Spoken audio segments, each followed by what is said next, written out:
Sharpshooter is a weird one because conceptually I think it's a cool idea, but in execution it doesn't really work well with enemy AI.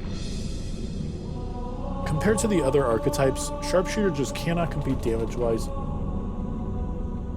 Its damage is the equivalent of a pool noodle.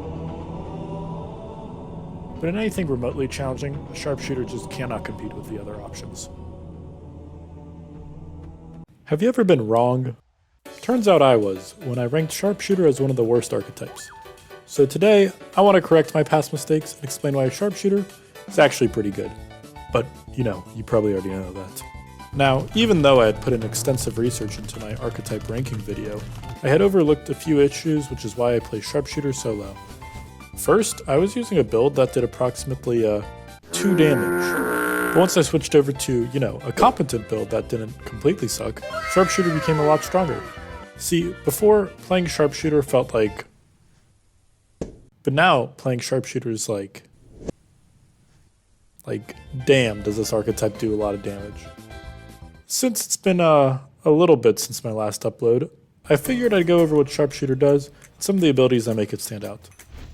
Twain's Arc is the most significant ability, and lets you use a long-range beam attack which increases in damage with the focus you have.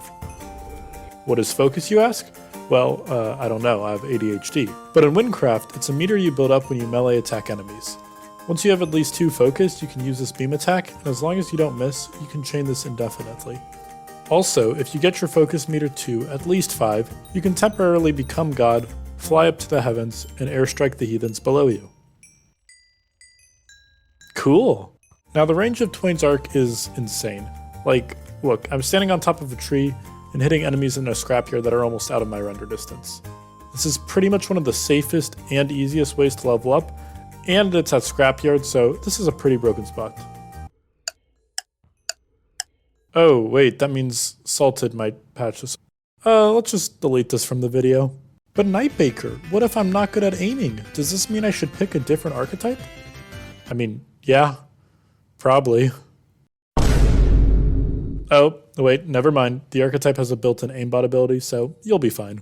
With this ability, you can literally just hold down right-click, and as long as you're aiming vaguely in the same direction as the enemy, you're going to do enough damage to kill them. Sharpshooter also replaces Arrow Storm with this swirl attack called Phantom Ray. Yeah, I don't really know why this is a thing either, but it looks cool, so let's just roll with it. I will say though, the archetype does a lot better against stationary targets, which you can stand far away from. So in terms of endgame content, this basically means the Eye or the Canyon Colossus, but with homing arrows, it can still do well against faster moving bosses. Look at this old clip of me fighting the Eye.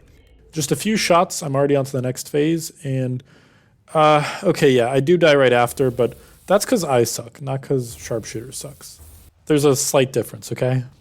Even against the Canyon Colossus, I'm able to melt the boss by standing back and holding right click. It's so easy to aim, my dumbass cat could probably do the same thing.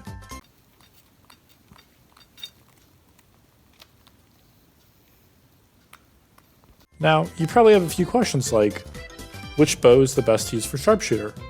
What type of build should I use? Why is this video only 3 minutes long? And why haven't I uploaded in almost 4 months? Well, I plan on answering some of those questions. Hands down, the best bow for Sharpshooter is Epoch due to its damage alone, but Epoch can be a bit pricey.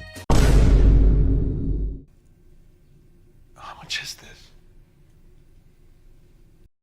30 stacks of LE. So if you want a budget replacement, I'd suggest Anthracite Ballista or Plague. Now in terms of what build to use, super fast melee builds seem to work the best. This combos nicely with homing arrows where you can just hold right click with one hand and use the other hand to read some fine literature. You can either try to have a well balanced build, or commit to being a glass cannon, like me. This means you'll pretty much instantly die if something touches you, but considering you can one-shot 99% of enemies, it's kinda your fault if you let an enemy get close to you. Sharpshooter is stupidly fun and stupidly strong, so it definitely has become one of my favorite archetypes. Now, I'm sure many of you are wondering what this means for archetype ranking. How exactly does Sharpshooter compare to the other archer options? I'll admit, realizing how good Sharpshooter is has sort of turned my archetype ranking list upside down. See, this was my old ranking list, and now it looks more like this. Okay, that's all for me now. I'll see you in June. Bye bye.